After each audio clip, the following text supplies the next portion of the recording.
स्वागत है आप सभी का दोस्तों। उम्मीद करता हूं कि आप सब अच्छे होंगे।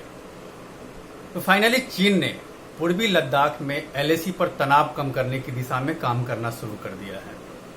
एलएसी के कई इलाकों से यानी कि गलवान घाटी के कई इलाकों में जहां पर तनाव बना हुआ था वहां से चीन के सैनिक 2 किलोमीटर पीछे तक चले गए, यानी कि अपने इलाके की तरफ चले गए हैं। लेकिन इसके बाद भी ये सवाल उठता है कि क्या चीन पर भरोसा किया जा सकता है, क्योंकि चीन 1962 की लड़ाई से पहले भी यही किया था। 1962 की लड़ाई से पहले भी इसी गलवान घाटी में भारत और चीन की सेना के बीच सीमा पर गतिरोध बना हुआ था, जिस गतिरोध को कम करने के लिए दोनों देशों के बीच मिलिट्री लेवल पे और कूटनीतिक लेवल पे बातचीत हुई थी। और इस बातचीत में ये तय किया गया था कि दोनों देश की सेना अपने अपने पेट्रोलिंग पॉइंट पे चली जाए। कई दौर की बातचीत के बाद यह तय हुआ था, जिसके बाद चीन की सेना और भारत की सेना अपने अपने पेट्रोलिंग पॉइंट पे चली आई थी।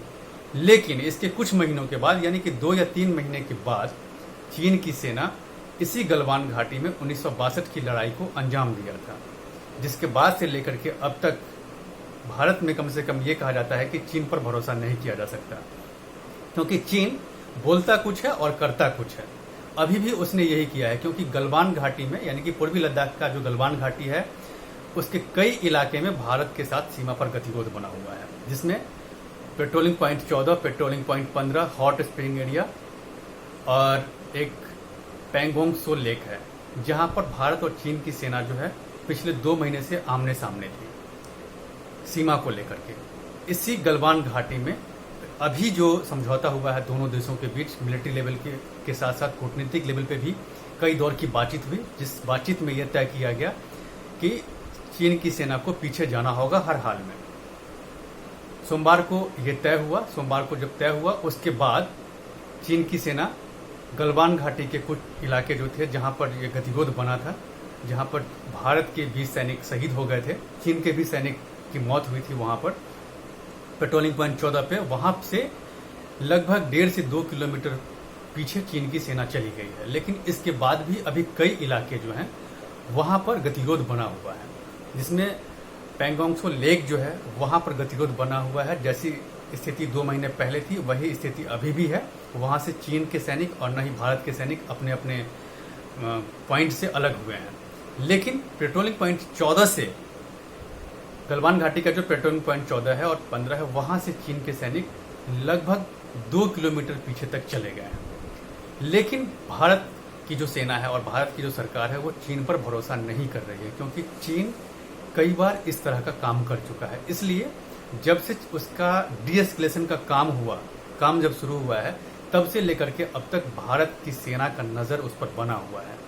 और कुछ घंटे के बाद यानी कि मुझे लगता है कि 72 घंटे के आसपास या 72 घंटे के बाद एक बार भारत की जो सेना है वो पेट्रोलिंग के लिए जरूर जाएगी और वहां जाकर के ये देखेगी कि वाकई में चीन की सेना कितने किलोमीटर तक पीछे गई है।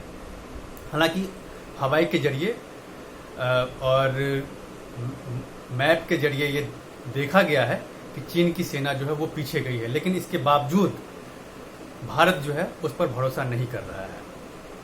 और जो पैंगोंग सो लेक है वहां पर अभी भी गतिरोध बरकरार है, लेकिन इस डीएस्केलेशन के पीछे भारत की रणनीति जो है वो बहुत काम आई है। सबसे पहले तो मैं आपको बता दूं कि भारत की जो सेना है वो सक्रिय है। भारी संख्या में लद्दाख में सेना भारत की सरकार ने, केंद्र की सरकार ने वहां पर भेज रखी है कि किसी भी स्थिति से निपटने के लिए हम तैयार हैं। इसके साथ साथ प्रधानमंत्री जो 3 जुलाई को जब लद्दाख पहुंचे और लद्दाख के नीमू पहुंच करके सेना को उन्होंने संबोधित किया और साफ साफ कहा कि हम किसी भी स्थिति से निपटने के लिए तैयार हैं और कोई भी देश हो उसकी विस्तारवादी नीति अब नहीं चलेगी, हम एक कदम भी पीछे नहीं हटेंगे। जो भी जिस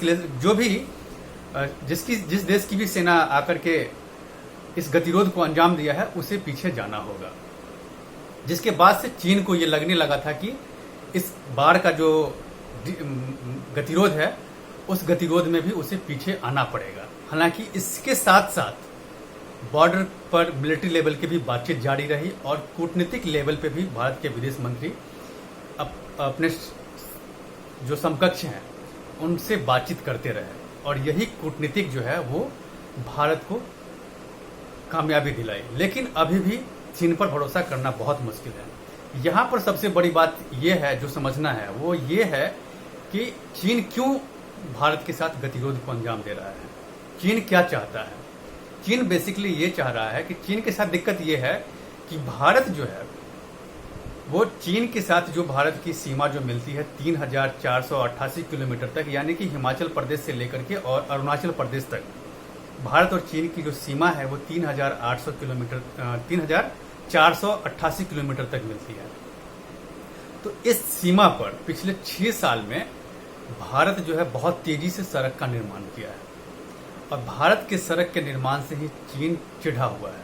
चीन को अब ये लगने लगा है कि कभी भी अगर चीन भारत की तरफ आंख उठा करके अगर देखता है तो भारत बहुत ही जल्दी उसे जवाब देगा और इसी बात से चीन चिढ़ा हुआ है। इसीलिए वो बार बार वो गतिरोध को अंजाम दे रहा है, यहाँ से लेकर के यानी कि हिमाचल प्रदेश से लेकर के और अरुणाचल प्रदेश के बॉर्डर पर, क्योंकि कई जगह ऐसे हैं जहां पर बॉर्डर को लेकर के यानी कि सीमा को लेकर के दोनों देशों के बीच तनाव है। अभी लद्दाख में भी वही बात है। लद्दाख में दौलत बेग ओल्डी वाली जो सड़क है वो दारबुक से लेकर के और सीधा दौलत बेग ओल्डी तक जाती है, जो सामरिक दृष्टिकोण से बहुत ही महत्वपूर्ण है।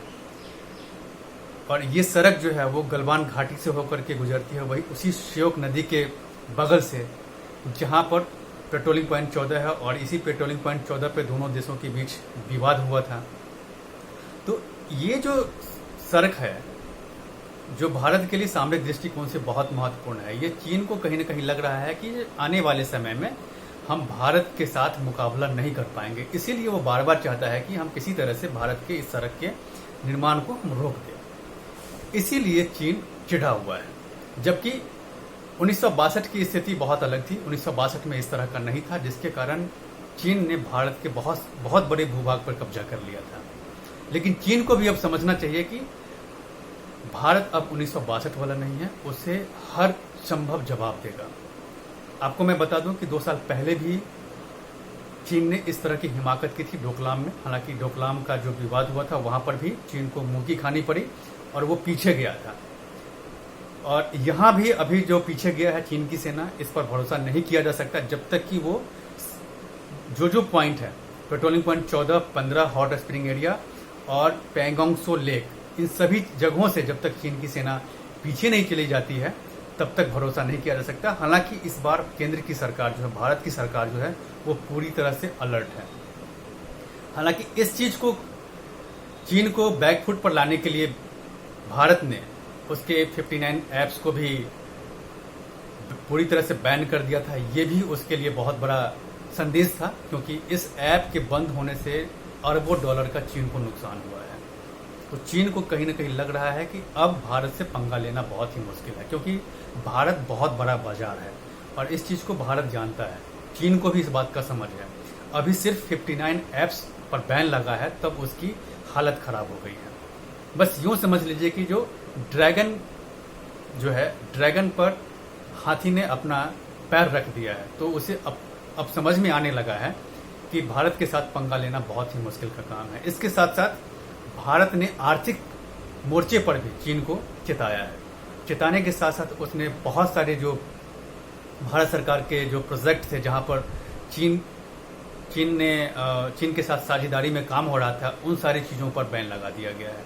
तो ये सारी चीज़ जो थी वो चीन के लिए नुकसानदायक हुआ है। और कहीं ना कहीं ये भी है कि भारत की जो जनता है वो अब अलर्ट हो गई है और चीन के जो सामान है उसका बहिष्कार करने के लिए तैयार हो गए। तो चीन को अब ये लगने लगा है कि भारत के साथ पंगा लेना जो है अब उसके लिए खतरे से खाली होगा। तो अब भारत की ये कूटनीतिक है जो काम आई है और चीन को पीछे जाना पड़ा है, यानी कि उसने आकर के गतिरोध शुरू किया था, इसलिए उसे ही डीएस्केलेट करना पड़ा है, उसे अपने उस गतिरोध के पॉइंट से पीछे जाना पड़ा है। तो चीन को लेकर के हमारी नज़र हमेशा बनी हुई है और ये तब तक बनी रहेगी जब तक कि बाकी जो इलाके हैं जहां से चीन की सेना पीछे नहीं चली जाती।